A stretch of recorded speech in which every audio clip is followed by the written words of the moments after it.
काली नामांकन पत्र दाखल पूर्वर हजार हजार संख्यार आसिकी मते समर्थन जनइले। आज मो नेतृमंडली मो सहित आसी नामांकन पत्र दाखल रे सामिल हेले। समस्त को धन्यवाद जनाऊँगी एवं एठिकार देवा देवी पूज्य पिता समस्त को मोर कोटि कोटि प्रणाम जनाऊँगी। आज आमर आरंभ है ये जय यात्रा आपण मानकर आशीर्वाद रे नुआपड़ा जिलावासी निर्वाचन मंडलीवासी समस्त आशीर्वाद सहयोग मु कामना करुछि। समस्त आशीर्वाद रे समस्त सहयोग रे मु तांकर सेवा करिवार सुजोग पाइली। मुद्दा तो आपण माने जानिछंती सब बेले बिजु जनता दल जनसेवा रे विश्वास करे। आमर नेता जनसेवा रे विश्वास करंती एवं आमे विकास रे विश्वास करू।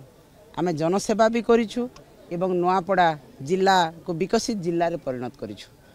प्रभात पुरुष विजु पट्टनायक नुआपड़ा जिला गठन करथिले स्वर्गत घासीराम माझींकर तांकर समय रे एवं सेई दिन ठू नवीन पट्टनायक महोदय दीर्घ दिन है नुआपड़ा जिला को गोटे विकसित जिल्ला रे परिणत करि पारिछंती।